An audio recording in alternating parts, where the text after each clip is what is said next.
La tradicional entrevista del sábado a la tarde en Hipo Radio.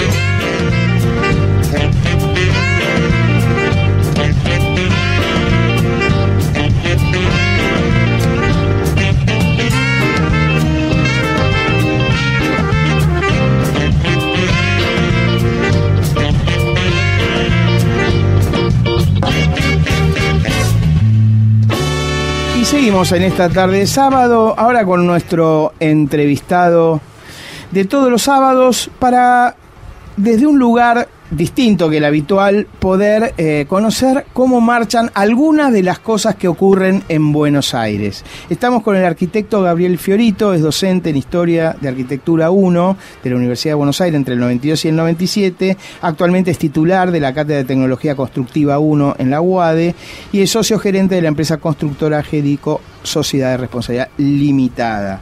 ¿Y qué queríamos hablar con Gabriel? Queríamos hablar un poco de cómo ve el desarrollo de Buenos Aires y ahora con los últimos acontecimientos donde una de las cosas que podían exhibir en el gobierno era la capacidad de desarrollo inmobiliario y constructivo.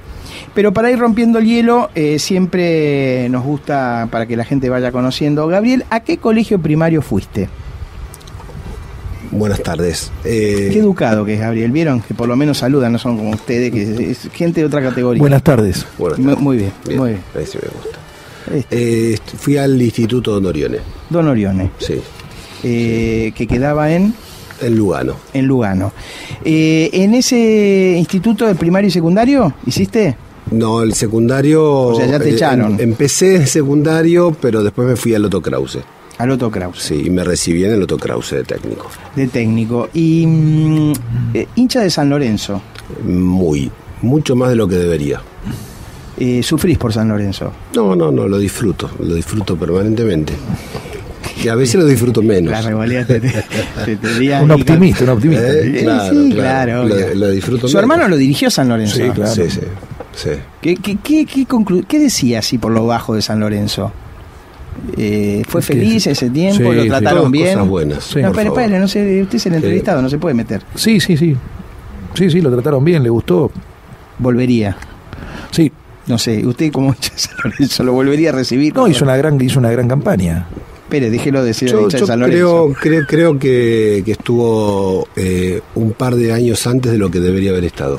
Le faltaba creo que este es el momento. Un par de horneadas le faltaban. No por él, sino por la situación, por el contexto. Por el contexto. Creo que este sería un momento interesante para que él vuelque su experiencia. Mucho más ahora después de la campaña que hizo en Chile.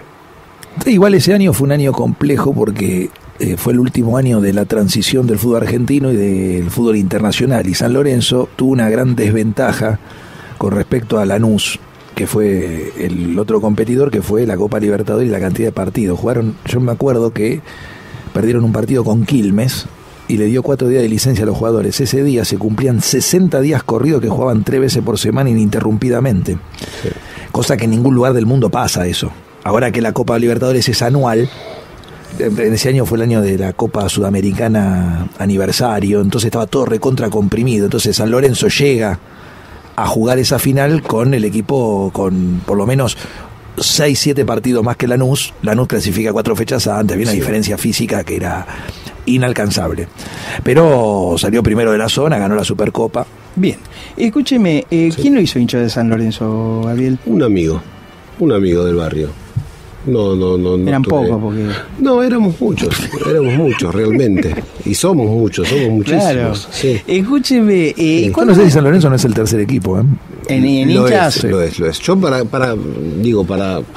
no, yo me acuerdo cuando se fueron a la B, me impresionó cuando volvían. Socio, sí, abonado, sí, y socio refundador, que no sé si saben lo que es ser eso socio que vuelven a Boedo. Exacto. Son los que ponen plata para volver. Somos los o sea, románticos, los que compran metros. Plata, claro, exacto. O sea, un hincha significativo. No, me ¿vas a la cancha? Muy abonado de platea, sí. No, me impresionaba cuando volvían de la cancha de Vélez, cuando estaban en la B, y venían por Rosario, cruzaban Centenera. Sí. Era impresionante. Sí. épocas todas las hubo de San Lorenzo, que en Vélez los echaron un poquito. No quiero hacer un recuerdo por los velezanos que nos escuchan. O sea, yo puedo hablar de San Lorenzo toda la tarde, no tengo ningún inconveniente, no, pero les digo, como información general, que San Lorenzo es el equipo que más entradas vendió en un partido de campeonato local en la Argentina. ¿Y qué año fue esto? En la B contra Tigre, en el partido que se jugó en la cancha de River. Solo superado mi padre por Argentina-Holanda, sí, y por la final que jugó River para su primer Copa Libertadores. Solo superado. O sea, del partido del ámbito local. Ya estamos terceros. No, pero habla del ámbito local, los otros son partidos internacionales. Está bien. River cuando ganó su primer Copa Libertadores no le alcanzaban 5 estadios. De River ahora después de tantos años. No, pero tantos años sin poder ganar la Copa Libertadores. Para River era el evento más importante de su historia. Como nos pasó a nosotros también, claro. Bueno, le pasó eso a hacerse de San Lorenzo y en algún momento decidió ser arquitecto. No, en algún momento no, en realidad... O sea, nunca decidió ser arquitecto. Sí, lo decidí, pero... ¿Cómo fue? Fue una transición. A ver. Yo soy técnico mecánico. Sí. Hice 4 años de ingeniería civil. Y recién ahí decidí cambiarme a la facultad de arquitectura y hacer la carrera de arquitectura. Con lo cual, digamos, tengo una formación... lenta, pero bastante amplia. Pero interesante, porque aparte... ¿Y qué fue ese cambio? ¿Un amor? ¿Qué pasó? No. Fue el imaginarme en el futuro... Bueno, lo del técnico mecánico era una edad un tanto compleja, amistades, uno siguió más o menos lo que... ¿Están libres todos? ¿Los que fueron en secundario están todos libres o no? No tanto. Es difícil la vida de... Sí, no podría decir quiénes no. Pero después, ya estando en la carrera de ingeniería, proyecté mi futuro. A ver, mi futuro cómo va a ser, qué es lo que voy a hacer... Y la verdad es que no me terminaba de cerrar. Es una hermosa carrera, obviamente, pero a mí en particular me faltaba algo y sí lo encontré en la arquitectura. Bueno, la verdad que interesante, porque aparte estabas avanzado. ¿Qué te faltaban? ¿Un par de años para recibir? Sí, un par de años, sí, bueno, varios finales, obviamente, pero sí, un par de años de cursada. Esta decisión de... ¿influyeron tus viejos? No, absolutamente para nada. Tampoco después de 4 años de facultad no estaban tan de acuerdo en que dejaras ingeniería. Claro, exacto. ¿Nunca te arrepentiste de haber dejado ingeniería? Jamás. Y jamás me arrepiento de haberlo hecho, tampoco. Porque la verdad es que creo que complementó una formación que me dio la facultad de arquitectura. ¿Cómo serán esos años de... los primeros años de la facultad? ¿Qué diferencia encontraste entre una carrera y la otra? El problema es que yo arranqué ingeniería en los últimos años de la dictadura, con lo cual en ingeniería la cosa estaba todavía bastante contenida. Y cuando cambié a arquitectura ya era en el 86, donde la democracia estaba instalada. Y bueno, eran otras cosas. La carrera es distinta desde ya y el ambiente era muy diferente. Mucho más creativo. Es otra cosa, es otra concepción del estudio incluso. ¿Profesores que te interesaron, que te llamaron la atención durante esos años, que reafirmaron tu vocación por la arquitectura? ¿Algunos que mencionar? Sí, tuve muchos. La realidad es que una docente con la cual después me invitó a trabajar con ella durante unos cuantos años en historia, la arquitecta Rita Molinos, que hoy tiene su cátedra en la facultad. Horacio Caride, gente con la que fueron docentes míos y después trabajamos juntos, colaboré con ellos y que realmente me marcaron bastante mi carrera. La idea es que los chicos que están estudiando, que van a estudiar, cuando escuchen un arquitecto, etcétera, etcétera, le ratifique su vocación o diga, huimos hacia otro lado. Primeros laburos. ¿Cuáles fueron los primeros laburos? ¿Mientras estudiabas, trabajabas? Mientras estudiaba trabajaba, pero trabajaba como docente. Daba clases en el Otto Krause y daba clases particulares también. Pero no recién en los últimos años empecé a trabajar en la profesión. ¿Y qué fueron esos primeros laburos que te tocaron en la profesión? Y en épocas en donde todavía no existía el AutoCAD, uno se ponía a dibujar planos, calco, Gillette, Rotring, y se ponía a trabajar. Caro, aparte, caro. Caro, lento, mucho esfuerzo, mucha vista perdida. Participamos en algunos concursos, en el estudio del arquitecto Molina y Bedia, que yo estaba cursando con él y me había invitado a trabajar con él en los siendo últimos estudiante. años, siendo estudiante, sí. Participamos en concursos como el de Puerto Madero, bueno, un par más, unos hospitales en el sur de la Argentina, y después trabajando para las obras que él tenía como dibujante proyectista. Siempre que tengo algún arquitecto cerca le pregunto, en Buenos Aires hay como 3 grandes referencias, ¿no? Sí. Mario Roberto Álvarez, Colorindo Testa, Sí. Solsona son como los grandes íconos de la arquitectura. Sí. ¿Hay alguno con el que te sientas identificado o te sentís más identificado con arquitectos que no son de la Argentina? O no con esto, con el espíritu latinoamericanista del Mosca o de otros. Con el Mosca yo cursé un par de años. Nos referimos a Jorge Moscato, Sí, ¿no? Jorge Moscato, cursé un par de años. Yo creo que todos aportan muchísimo a la producción de arquitectura. Hay que tomar las cosas buenas que tienen muchísimas, cada uno de ellos, para poder producir arquitectura con esos referentes. Y referentes obviamente a nivel internacional también, que muchos, ¿no? Trabajé en la primera obra de Foster en la Argentina, yo fui el gerenciador. ¿Cuál fue esa primera obra de Foster? La de Faena. El Aleph. Y bueno, trabajé con el estudio de Mario Roberto Álvarez, ahora con el estudio de Mario Roberto Álvarez Hijo, también fue un placer trabajar con ellos. Estuve con el estudio de Solsona, particularmente con el arquitecto Damián Binzón, hicimos un edificio en Puerto Madero, lo que hoy es Mafre, que en su momento era el HBC. Bueno, hice varios trabajos con la gente de Verdi, Chesky y Cherny, o sea, tuve muchos contactos desde el... ¿Trabajaste con Verdi? Sí. Más con el arquitecto Cherny, bueno, que él estaba encargado de esa obra, que es el HBC, lo que es el edificio de Cruz de Malta. En Parque Patricio, ¿cómo es ese? Claro, Barracas.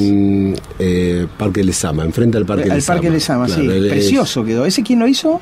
El proyecto es del estudio Verdichesky Cherny y estaba asociado con el taller B, creo que se llamaba.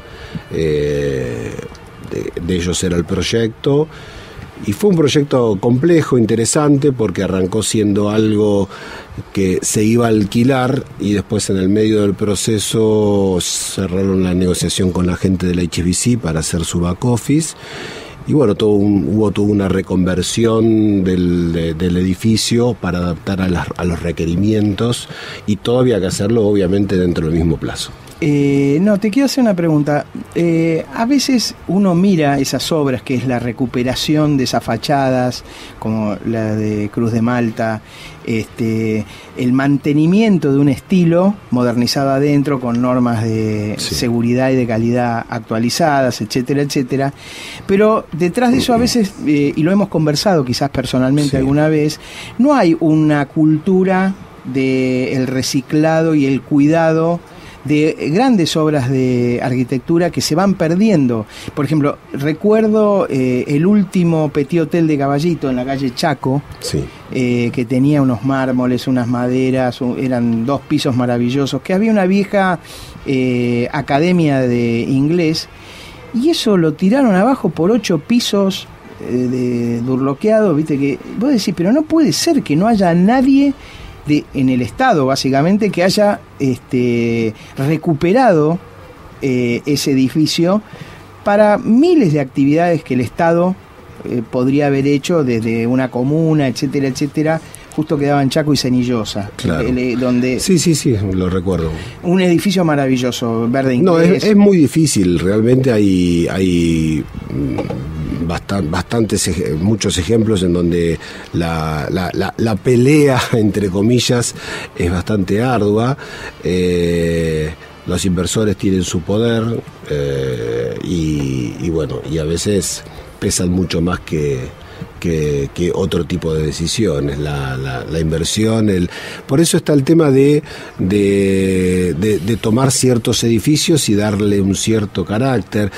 También es más fácil, ¿no?, demoler y hacer algo, un pH de 8,66 por 6 pisos, y es mucho más sencillo. Quizá lo otro requiera otro cuidado, otros tiempos, otra inversión, aunque después obviamente y probablemente el resultado final sea, en términos arquitectónicos y también, porque no económicos, mucho mejores, ¿no? Y estamos con el arquitecto Gabriel Fiorito hablando un poquito de Buenos Aires, de la historia personal de él, un poquito de San Lorenzo, no sé bien por qué, y seguimos en esta tarde de sábado, mientras que dice estamos al aire. El tipo no le Yo importa para molestarte nada más. Nada más, claro, lógicamente. Para que no te aburras, ¿viste? No te olvides de mí. No, ¿cómo me voy a olvidar de vos? Es imposible, ¿no? Balbo, ¿usted qué dice?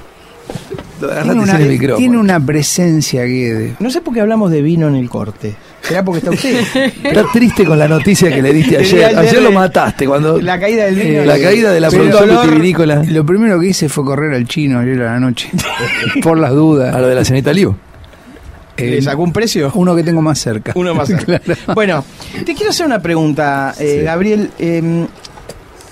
Yo que soy más curioso que otra cosa, porque mi profesión no es la de arquitecto, Sí. he visto maneras de construir muy distintas que en la Argentina. Vas a Chicago y son paneles y es una manera distinta, son paneles, o ves esas series canadienses donde los tipos rompen el Durlock y te rearman la casa, y hay una cultura de ladrillo acá, ¿no? Muy distinta que otros países del mundo. ¿A qué se debe esa cultura del ladrillo? Yo creo que la cultura en principio está instalada en todos, sobre todo en el consumidor. O sea, cuando uno va a visitar para alquilar o comprar algún departamento, alguna casa, en la mayoría de los casos instintivamente va y golpea la pared. Y cuando la golpean la pared y ven que no es de ladrillo, y ya no les gusta tanto. Por el motivo que sea, cultural, de nuestros abuelos italianos, españoles, del origen que sea, que ya venían con esa cultura de lo concrecionado, pero la realidad es que lo ven como un trabajo de menor calidad, aunque no lo sea, realmente no lo es, pero bueno. Pero el mercado no lo pide tanto. Por eso sí, este tema de construcción rápida se utiliza mucho más para Casas de fin de semana y eso. Sí, locales comerciales, oficinas. Nada, es muy cultural. Obviamente ese tipo de construcción es mucho más rápida. Pero también para tener el nivel de aislación acústica, fundamentalmente, no es suficiente tener el tema de las placas de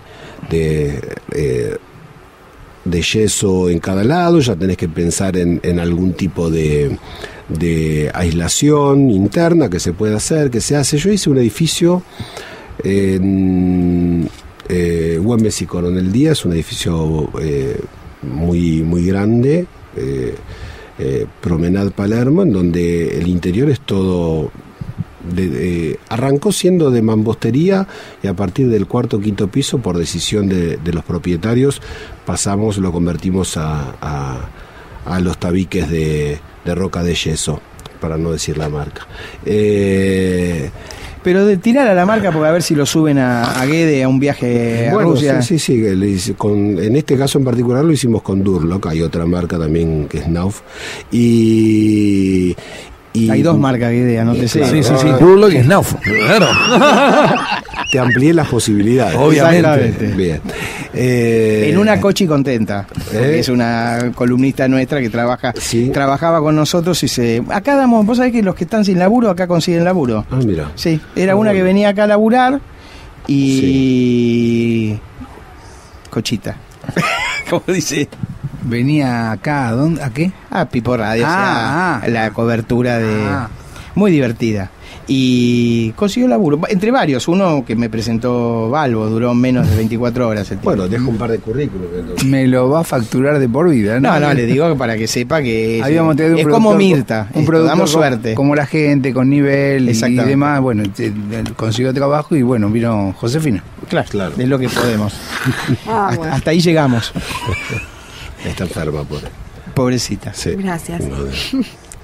Y entonces, con esas dos... ¿Por qué cambiaron los propietarios? ¿Por qué quisieron variar? Por una cuestión de velocidad, por una cuestión de darle otra imagen al edificio.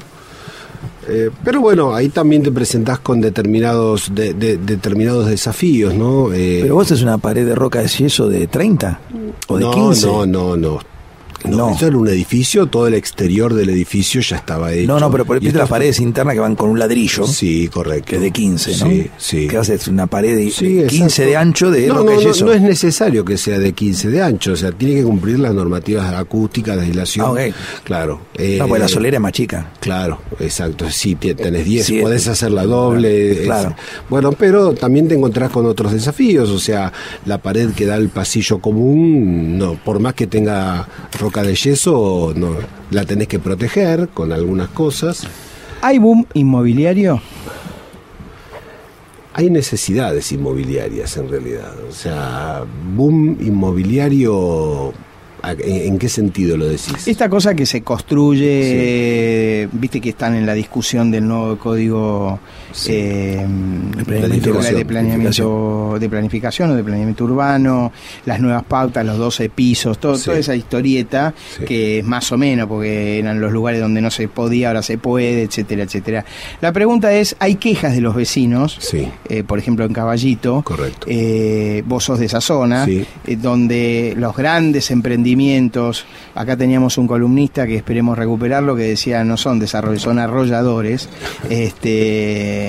Álvaro San Sebastián, que es arquitecto, quizás lo conoces. El que no hay agua, el que no hay espacios verdes, que no hay tanto espacio. Tenía un viejo abogado que decía que la principal tragedia de Buenos Aires de principio del siglo XX era cuando empezó a aparecer la propiedad horizontal, ¿no? Claro. Que se impermeabilizaron las superficies, se sacaron los adoquines, los fondos de las casas que absorbían desaparecieron y entonces se inunda Buenos Aires, etcétera, etcétera, etcétera. Que vos ves ciudades europeas, en Alemania, está bien, atravesaron la guerra, las tuvieron que reconstruir, etcétera, etcétera, pero Lisboa o Praga son ciudades que mantienen un piso, 2 pisos, callejuelas, un nivel de vida, ¿sí?, de escala humana. Esa es la pregunta.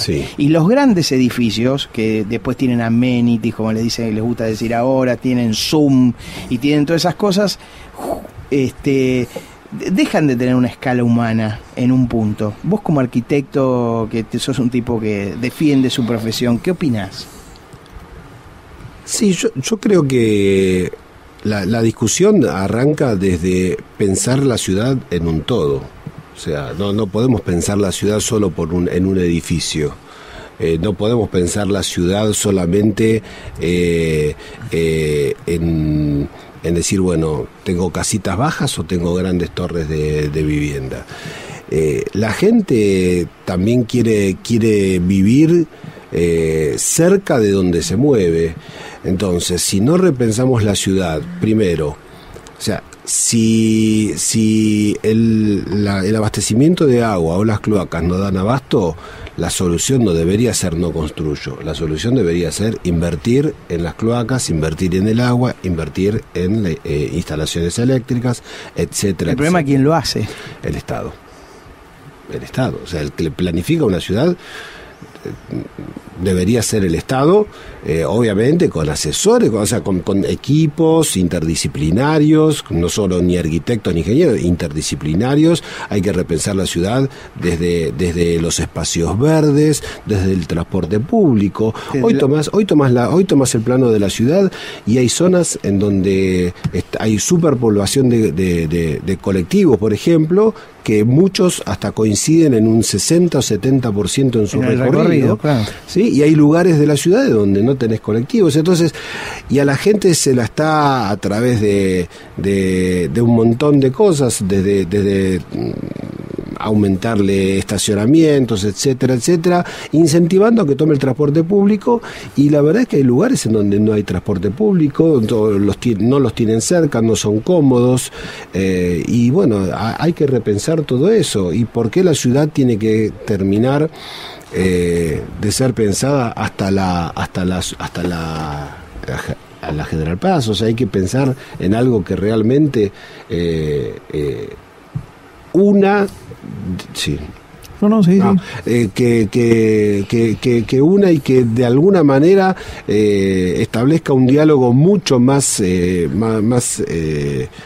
ameno entre lo que está por dentro y por fuera de la General Paz.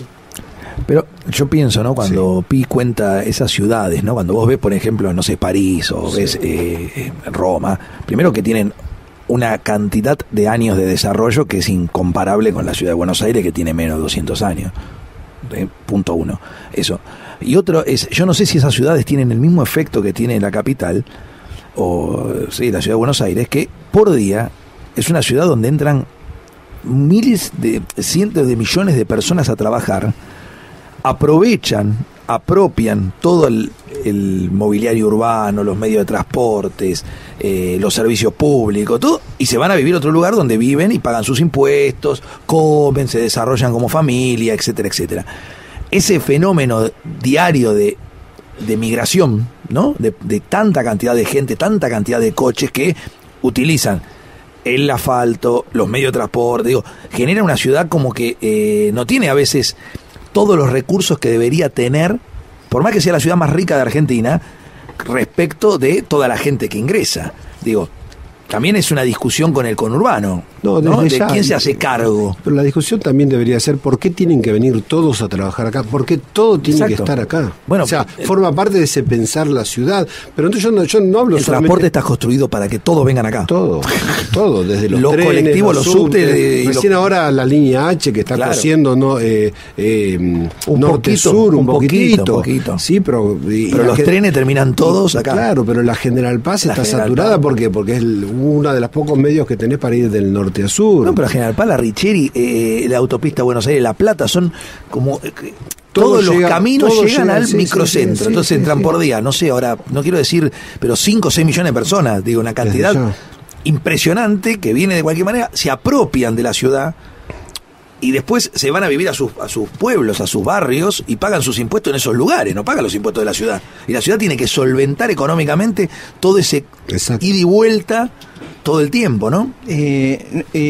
No quiero confundir la independencia con Buenos Aires, porque Buenos Aires tiene 400 y pico de años desde su fundación y va para casi los 500.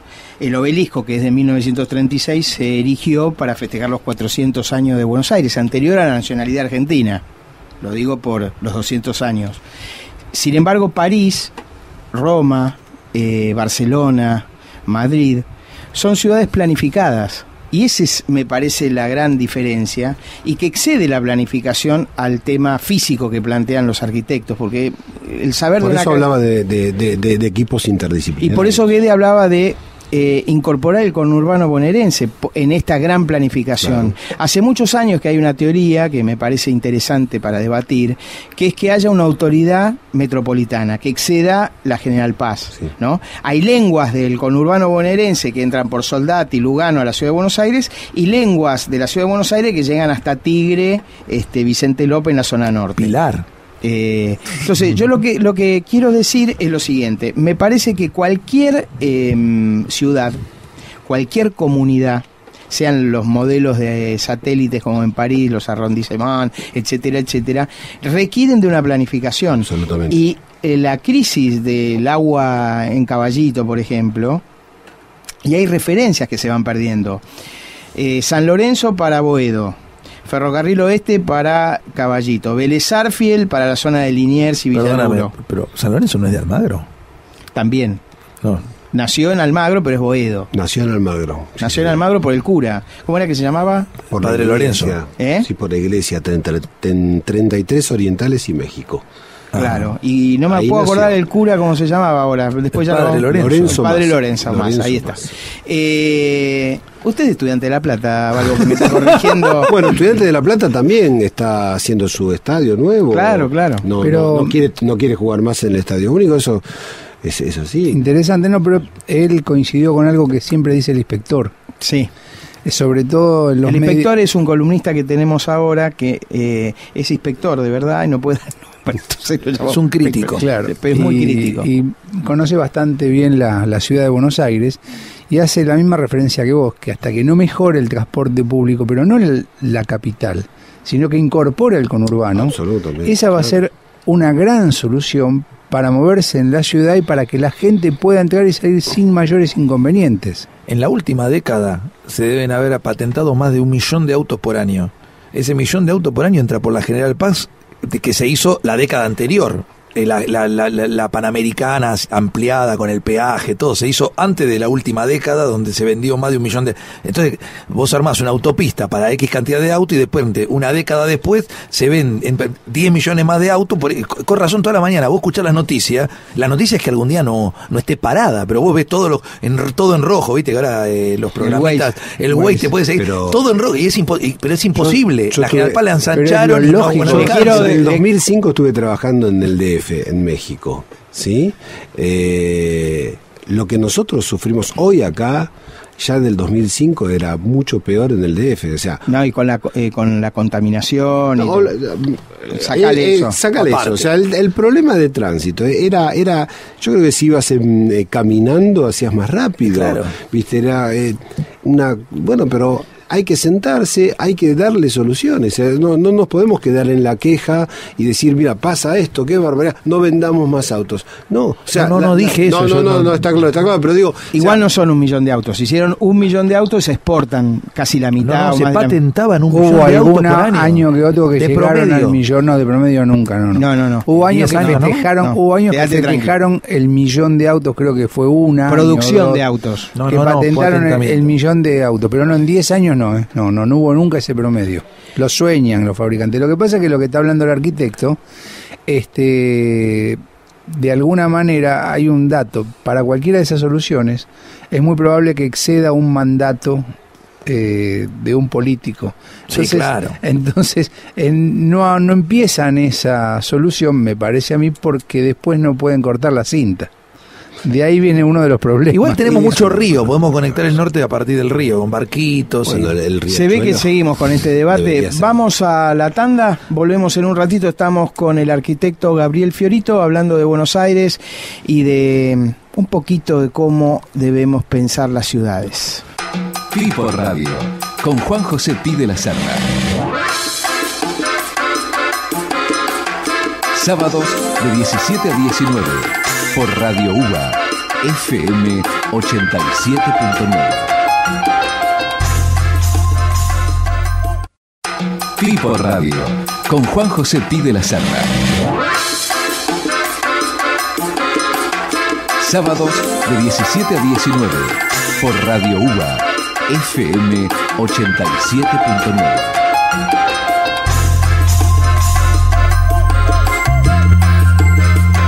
Y seguimos en esta tarde de sábado, ya en la última hora casi de este programa. Para alguna gente una alegría, que una hora, para otros una nostalgia. Así que le mandamos un saludo a todos los que nos están escuchando. Por ejemplo, Guede. Lo agarré distraído, ¿no? No ¿Quiénes nos escribieron por el Gmail? Ya lo dije todo, otra vez no lo voy a repetir. Se quedamos con la entrevista, que es lo más interesante del programa. Bueno, está bien. ¿Cuál era la pregunta que le iba a hacer? No se la voy a hacer porque el chiste que hizo fuera del aire no es correcto. Está bueno. Igual al mail llegó uno de un tal Horacio Robelli. No, nuestro economista estrella es. Bueno, pero no es de la época de él. No es de la época de Balbus. Y yo no lo conozco. Usted me dijo hablar del Gmail. Tardé una hora, pero lo logré abrir. Sí, claro. Pero son noticias viejas ya. Pero yo estoy contento porque abrí el Gmail. Cuando usted empezó a abrir el Gmail, el dólar estaba a 22. Ya no sabemos cuánto está. Pero hoy es sábado, están cerrados los mercados, menos mal. No me hable del dólar, porque ya le dije lo que me pasó. No, basta. ¿Vio que se cayó el link esta semana y no andaban? Cuando uno quería comprar no podía. Cosas raras. Pasan cosas raras en Argentina. Todos los bancos públicos tienen link, ¿no? Y en la arquitectura, usted fue alumno, don Gabriel Fiorito. Sí. Y ahora es docente. Correcto. ¿Y qué diferencia hay entre esos alumnos de cuando usted estudiaba y estos alumnos a los que usted educa? Quizá la diferencia, por lo menos la que a mí más me golpea desde la envidia sana o no tanto, es el fácil acceso a la información que se tiene hoy en día. Pero también eso requiere de un cierto desafío, o sea, a veces es mucha la información, no siempre es buena, es correcta, hay que saber filtrarla, pero bueno, si uno como docente logra guiarlos para el lado de investigar, del cómo buscar información, de cómo procesarla, realmente es interesante. O sea, nosotros antes teníamos que hacernos horas de cola en una biblioteca para conseguir algún libro. Los libros de historia que veíamos eran fotocopias de fotocopias y todo en blanco y negro. Ahora podés hacer un recorrido virtual por el lugar histórico o no tanto de todo el mundo, y eso realmente enriquece mucho el conocimiento, la imaginación. Humberto Eco tiene un artículo que muchas veces lo hacemos leer a los alumnos en la facultad cuando damos clase, que se llama ¿Para qué sirve un profesor? Lo vuelvo a repetir, Humberto Eco tiene un artículo que publicara hace ya unos años, ¿para qué sirve un profesor? Y la base del artículo es la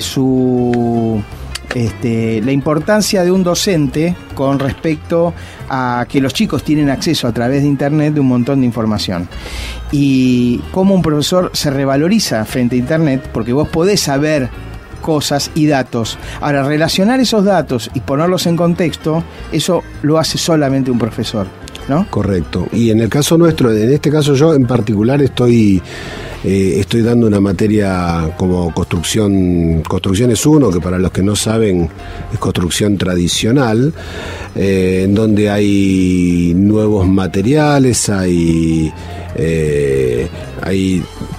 tecnologías que dentro de la construcción tradicional van evolucionando, y obviamente muchas veces hay más información desde lo comercial que desde lo técnico. Entonces uno en cierta manera volcando sus experiencias, y por otro lado cuando no las tuvo con determinado material o elemento, investigando cuáles son los pros y los contras, que obviamente los contras nunca o muy pocas veces aparecen, y ahí es donde uno tiene que enseñarle a un alumno a que entienda que bueno, no todo es tan fácil, tan lindo, tan sencillo como a veces aparecen en los catálogos comerciales de los productos.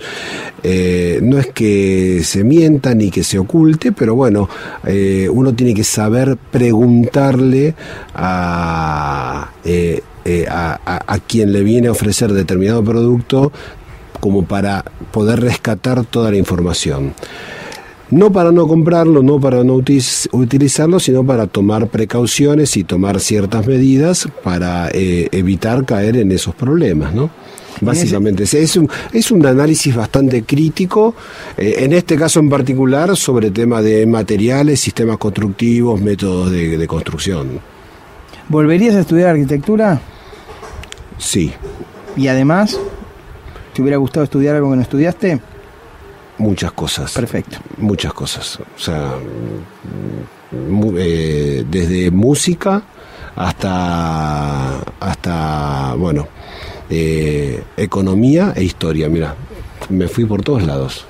O sea, ¿sos más curioso ahora que cuando tenías...? No, siempre fui curioso. Lo que pasa es que, bueno, o sea, también uno no tiene tanto tiempo como para dedicarse.